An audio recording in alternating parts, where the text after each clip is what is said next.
आपने कभी बंदूक चलने की आवाज़ सुनी है? बहुत पास से। मैंने सुनी है।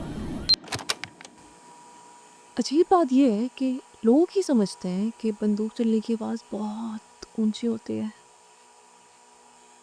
नहीं,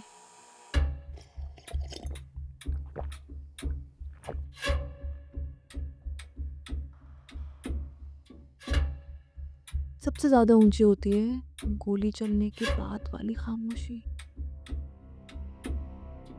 जो चीख चीख के ये कहती है कि life will never be the same again.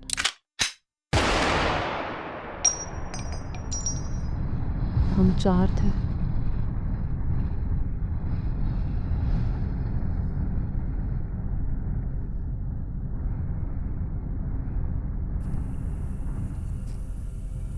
हम सबको लगता था हम अलग हैं। दुआ को लगता था वो रूम में सबसे स्मार्ट है। इशाल को लगता था कि उसे किसी चीज़ से डर नहीं लगता। इकरा को लगता था उसकी ज़िंदगी की कहानी किसी और ने लिखी है। और मुझे लगता था कि बाइक का थ्रॉटल थोड़ा और घुमा दो तो सारे शहर का शोर पीछे रह जाता है।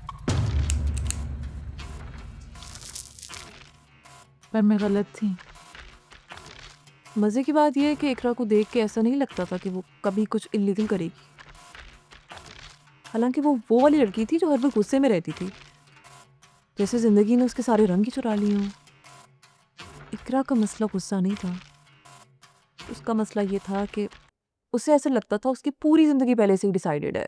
मुझे याद है उसने एक दफ़ा मुझे रिंग दिखाई थी, मंगनी वाली। सीरियसली, उसने कहा ये हथकड़ी है। वो पैसे के पीछे नहीं भाग रही थी, वो तो एग्जिट ढूंढ रही थी। ज़्यादातर लोग परमिशन के बगैर कुछ नहीं करते, पर इकरा उनमें से नहीं थी। मुझे याद है जिस रात दुआ ने प्लान बताया, मुझे लगा वो मजाक कर रही है। ब्लाइंड स्पॉट्स तो हर सिस्टम में होते हैं, फ़र्क सिर्फ इतना है कि पहले किसको नज़र आते हैं। उसने प्लान बताना शुरू किया और फिर आहिस्ता आहिस्ता सब खामोश हो गए। इकरा के फादर बैंक के पैसे ट्रांसफ़र करने वाली वैन के गार्ड थे। और फिर प्लानिंग शुरू हो गई।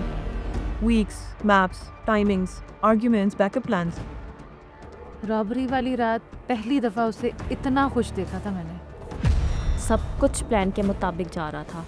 पहला स्टेप इकरा के फादर को वैन से उतारना। उसने अपने अब्बू को कॉल की रोते हुए, कहा कि उसने स्लीपिंग पिल्स खा लिए हैं। मैं पास ही खड़ी थी। उसके अब्बू बोले मैं अभी आ रहा हूँ। पहला स्टेप डन।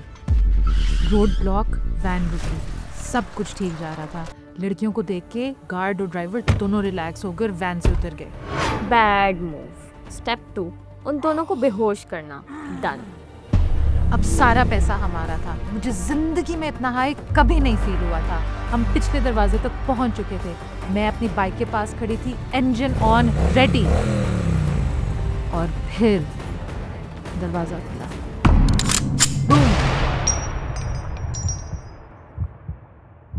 इकरा के फादर कभी गए ही नहीं थे।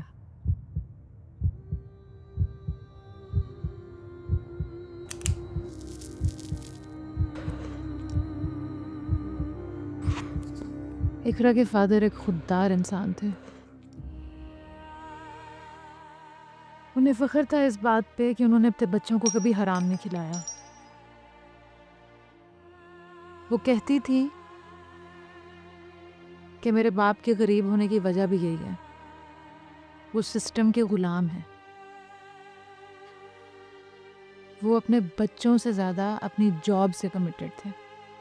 गोली इकरा के शोल्डर में लगी थी, लेकिन मुझे लगता है कि उसकी जान गोली ने नहीं, सदमे ने ली थी। 2 साल हो गए हैं। मैं अब भी बाइक चलाती हूँ और कभी कभी थ्रॉटल और घुमा देती हूँ ताकि शहर की आवाज़ें पीछे रह जाएं। और फिर याद आता है